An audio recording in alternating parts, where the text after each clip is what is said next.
Hi, welcome to our session today. Welcome, Charlie. How are you today? Doing good. Doing good, yeah. Doing all right. I know, since unfortunately, our last session, our first session, we had to do it virtually. Um, we were only able to email through the forms and you're able to print out and sign Mm-hmm. them for me and send those over to me. Mm-hmm. So just the intake form questionnaire and as for like confidentiality or our policies, our procedures, um, and all that of the sort. Now, I did kind of like want to, because I didn't really get the chance to like, since we like talked about it prior to our session, I didn't really get to like go over it the way I would have wanted to in the session itself. Okay. So I kind of just want to go over some things that I would have liked to talk to you more about, in the first session a little bit. My apologies. It's having to do the whole telehealth thing and Mm-hmm. doing things online that sometimes can really, push things off a bit. But I'm happy we're in person now, Mm-hmm. and I kind of so we touched base on a lot of things. And last time I saw you, you're going through a lot of grieving and with your aunt and you still have some trauma there with the sexual abuse that's underlying and all that. And um you've made friends in high school and they mean a lot to you, and you go to parties, you have fun with them, and but you still have this feeling of anxiety and you know being in high school and some trauma with your friend that your best friend that passed away, Mm-hmm. Michael.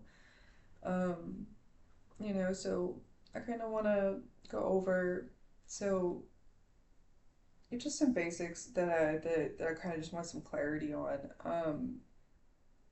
So what's your do you have an employment status? Do you do anything outside of school, or are you just I do not. okay? You're a freshman this year. You're 15. Okay. Now you're 15 years old. You're a freshman in high school, and your friends are seniors Yes. and seniors in high Correct. school. Okay. And now, have you? What I wanted to ask was, have you seen a mental health professional before? Have you been in therapy before? Me, Um, inpatient, outpatient.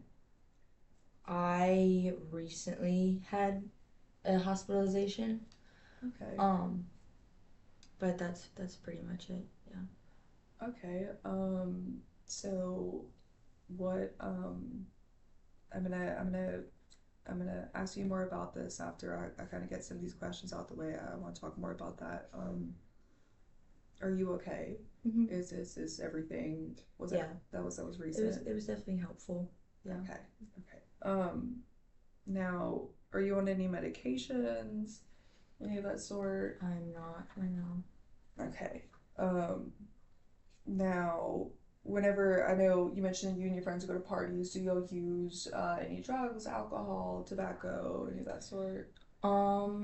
Yeah, I would say that they've definitely introduced. I've gotten into drinking and maybe some weed. Okay. All right. So, and how does that make you feel? Or do you have fun being with your friends, or are you alone doing this, or are you with your friends? And Um, I think it's mostly when I'm at those parties with my friends. hmm Um, they introduced me to hmm those things, and it makes me. I have fun when I do it. I do like it. Okay. Okay. All right. Try new things and particularly relatively safe environments. And um, now do you don't have any thoughts to harm yourself or others, do you? No, not particularly. Okay. Now being hospitalized, what did that, uh, what, to kind of go back to that, what happened that put you, in the hospital? What did that day look like for you? Um, Do you mind me asking? Basically, so one of my friends who's a senior, Mm-hmm. I got really close to Okay. her this past year. A Sam. Yes, Okay, Sam. okay, Sam.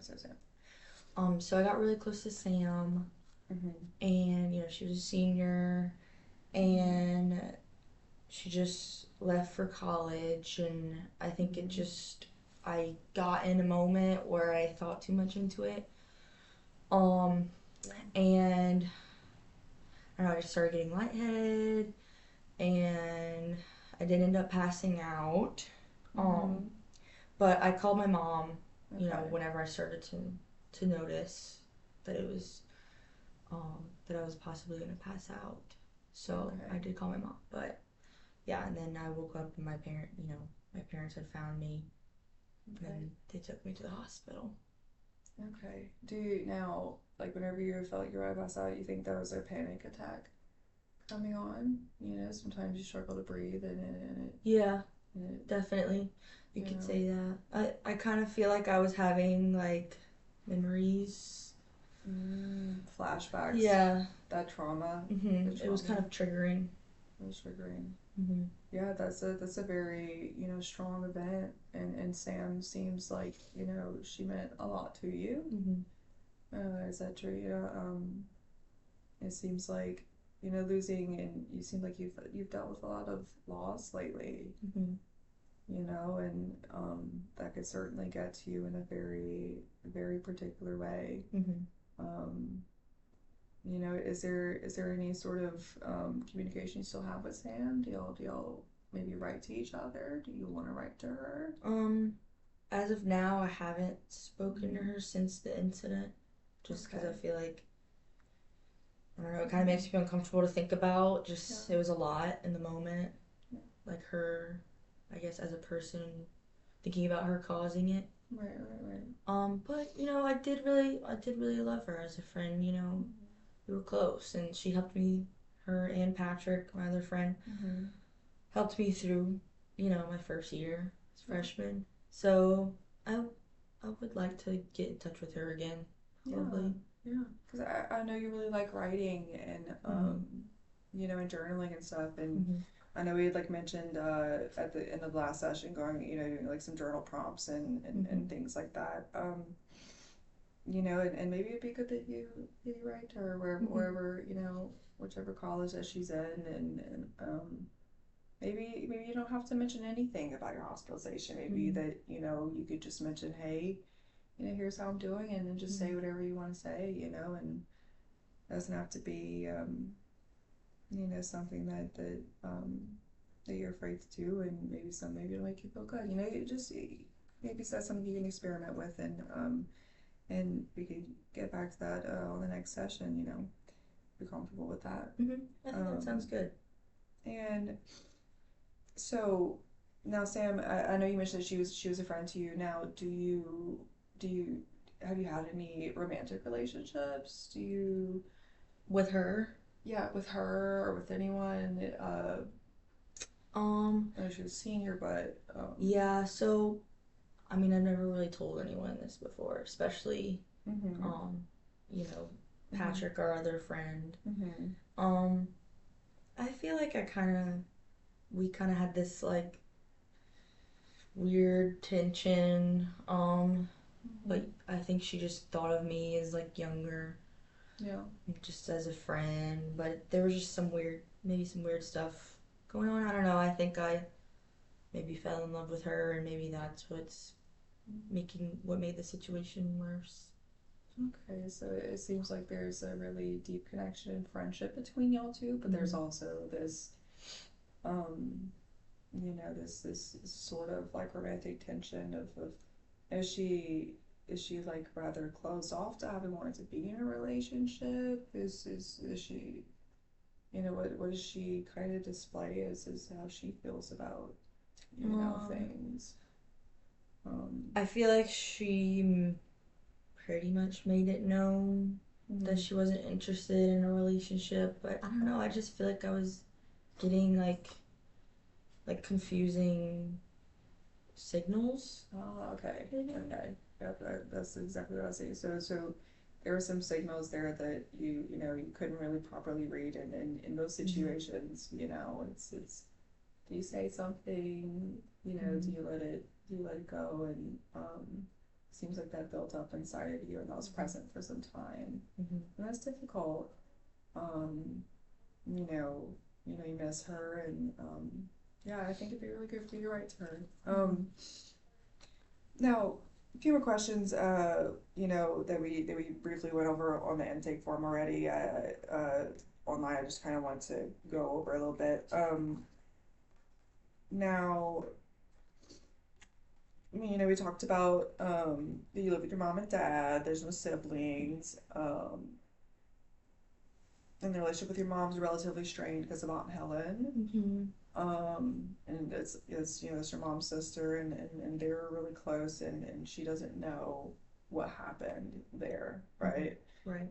Um, Now, I wanted you to kind of explain how you describe your identity, like how, you said you're like shy, and all that. How do you feel that you see yourself to the world around you? Um, Um, I definitely would say I'm a pretty shy person. mhm, Um, I'm trying to get better with socializing. I struggle with that, you mhm. know. Um, my friends like to call me a wallflower. Okay, what Um, does that mean? I don't know, I think they just kind of say like that I tend to just like watch the world around me and like, Okay. kind of maybe I rather like sit back and watch and observe Mhm. rather than kind of put Right. myself in Right. situations. So yeah, they came up with that nickname for me. Yeah, that's actually, it's kind of endearing. It's kind of endearing. Hmm. It seems like your friends, know you very well in a way. It's I can definitely see why it's been difficult for you losing, well, not losing Sam, but having this physical distance, Hmm. with Sam. Hmm. Um, and I think being a wallflower, so that's something that, where you how you see yourself is kind of like the world's just passing by a bit and going without you kind of really feeling like you have much connection Hmm. or control over the world around you. Hmm. Is that right? Hmm. Um, yeah, it's definitely a thing that comes alongside social anxiety and being the age that you are and where you are in the world and in high school. It's something you're figuring out, you're in the midst of. And I kind of also wanted to briefly touch base on, you know, I also just wanted to kind of reassure you again that all of this is completely confidential, and you shared a lot of things with me, and um, there's nothing that is in these sessions that I would tell anyone, and this is a safe space for you. Other than if the only things that breaches confidentiality is any form of child abuse, neglect, physical or sexual, danger to oneself, suicide or other. I mean, you mentioned that you went to the hospital, but you're not thinking of self harming anymore. Hmm. You're not thinking of wanting, to commit suicide. Your Hmm. friend your friend Michael committed suicide, but that's you say you don't feel the same way, Hmm. and you know, another thing that would not be able to maintain confidentiality if it would be if you were a danger to others. We went over that in the intake questionnaire. Homicide, threat to injure someone or other people, or by court order, and none of that's happening. So it's just to remind you that and we're here, and this is a safe space, and I just wanted to reassure that to you, even though we went through all those forms already together, virtually, but yeah. Thank you. And That makes me feel good. Feel mm, safe.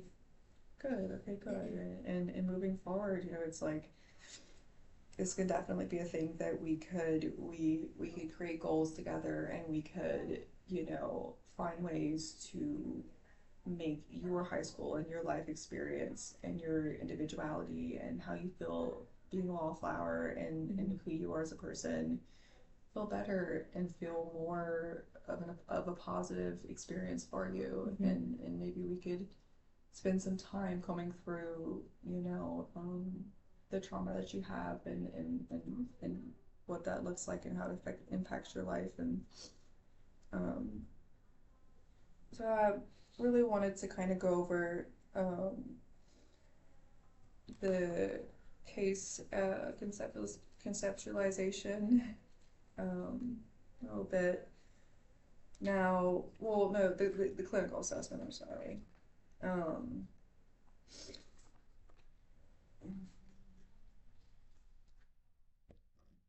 so, in regards to the things that I've like noticed in our first session, I've definitely seen some mild depression, but lots of anxiety and worry. Um, Not really any anger, but definitely loss and grief. Um, Sexual assault, the abuse, the rape, alcohol, drug use, um, and not really any eating problems or anything of that sort. And you know, no, there's no is there any conflict between you and your parents that we is there any conflict there, Mm, or are things relatively I would say they're pretty fine. okay? Okay, I know we didn't really look into much, very, very much of that during our first session. I was just curious about that. Um, there's lots of major life changes that have been happening. Whether it be Michael moving away, Michael passing away, and then Sam moving away, and now Patrick's still around, and he didn't go to college. Um, yeah, he Mm-mm. graduated alongside Sam, but he didn't go to college. Yeah, I think we just kind of also lost touch just from Sam moving away. It was more of like a little group of three, the three of us. And so Sam Mm-hmm. moving away, I feel like me and him also just kind of lost touch. Is that something that you would feel that you wanted to regain connection with? Yeah, definitely. Um, I would, I think I would like that with Patrick. So I do okay. value my friendship with him also. How was it? What did your friendship kind of look like? How was the connection between you and Patrick? Um, I feel like it was kind of similar to Sam. Um, I just was always Mm-hmm. hanging out with the both of them. Okay. Um, he was like inviting me to those parties with them. Um, kind of like almost felt like a big brother. Kind of, Okay. taking me under his wing.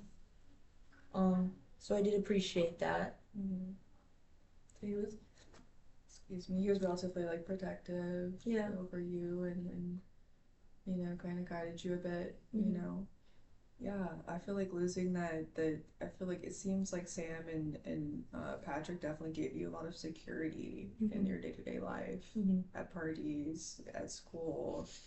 Um, I think it's safe to say you definitely seem like there's like some grounding being taken away from you, like along with the hospital visit and everything. It's like, and when you're with people that you feel safe around and secure around, there's this sense of gravity and like feeling grounded and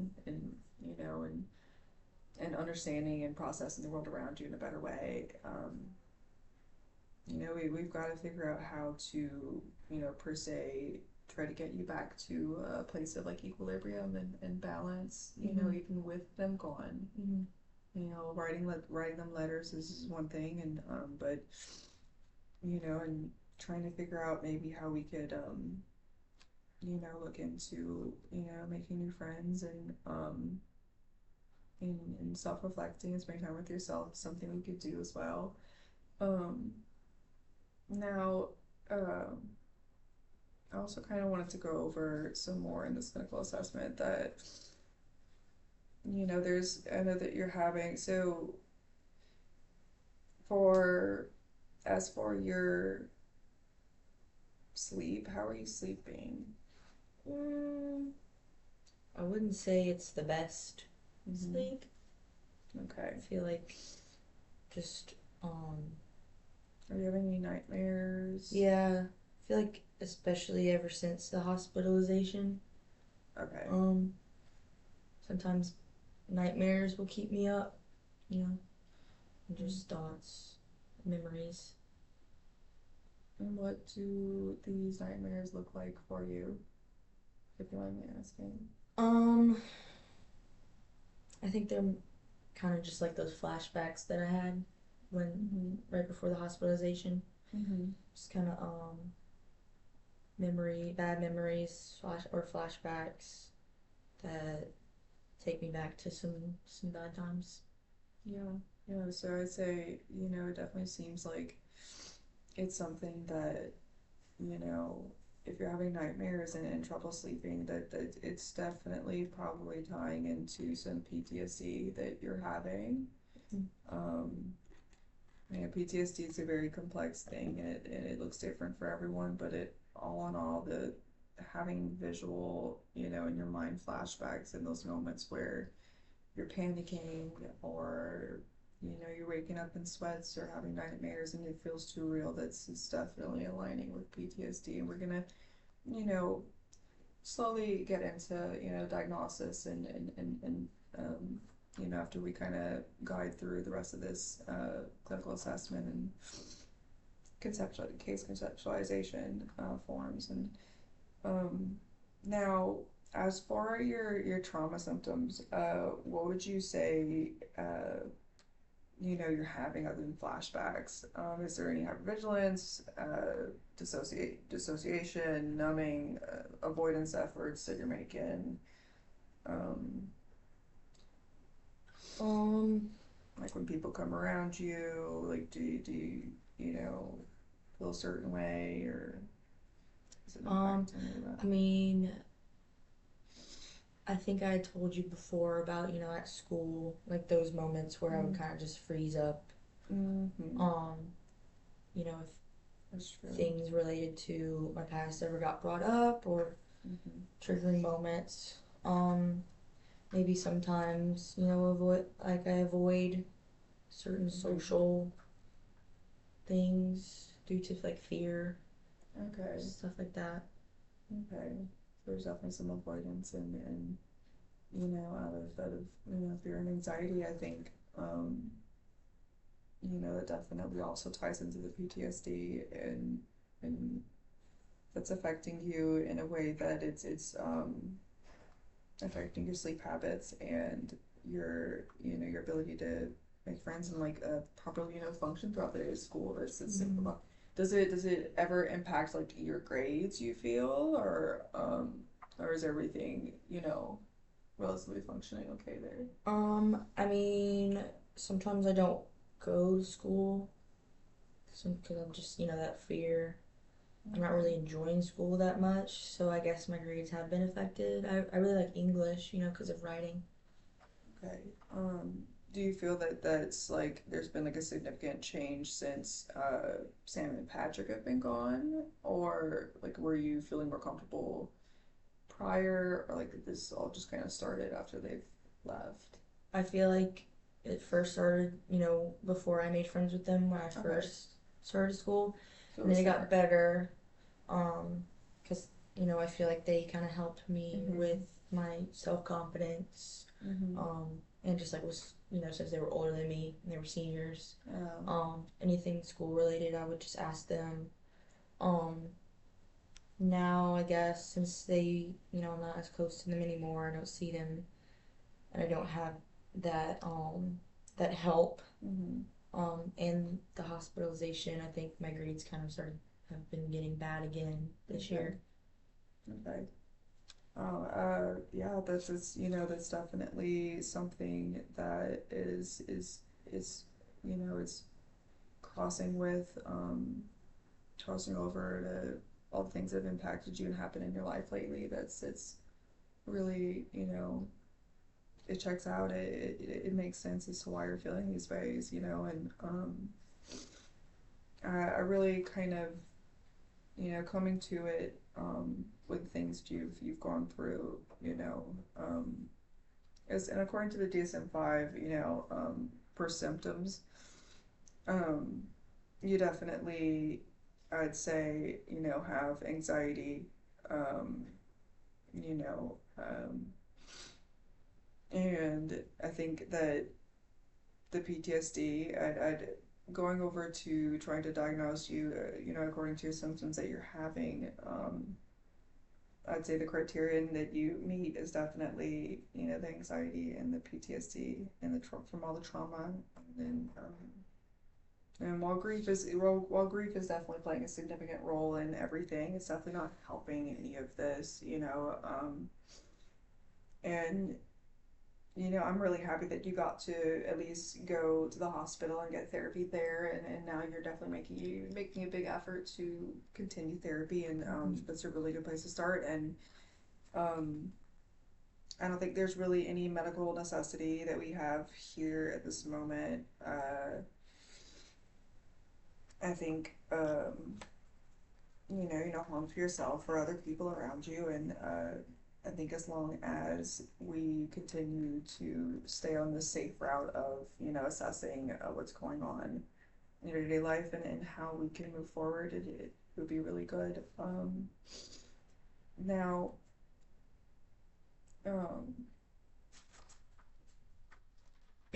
all right, so we went over what we are supposed to do with the intake form, and also the clinical, assessing, and how I assessed you from the first session, and then all that good stuff. Now, conceptualizing your case, is pulling together really, all that background information, your trauma, substance use, precipitating events, life changes, first symptoms, stressors, uh, your background, family history, previous counseling, related issues, um, and both recent, happening currently, and in the past that's still affecting you. Um, and conceptualizing all of this together really, is just presenting those concerns, and really just understanding where we are with, you know, your personal life, and your school life, your at home life, and how you identify yourself, and I think you definitely do have some strengths, and to go over, being a wallflower and being someone that you still visualize, you still see the world around you for what it is, and there's a lot to admire within yourself, and that you like reading. There's a lot of people that don't like reading anymore. Mm-hmm. There's a lot of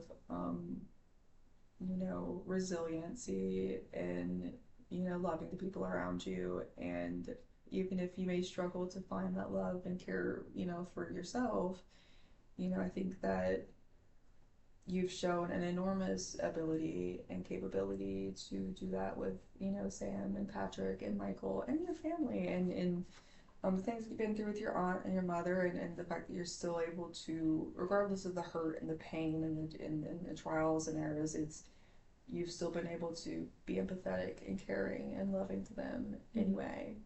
And I think there's a lot of strengths in all of that. And for the next session, I just want us to go a little bit more over conceptualizing things, and the diagnosis, and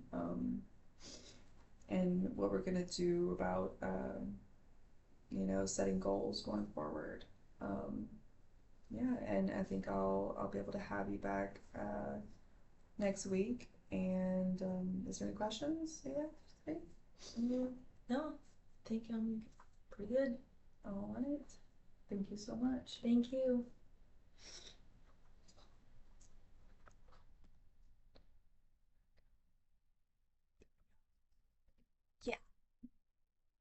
Oh, did you press it?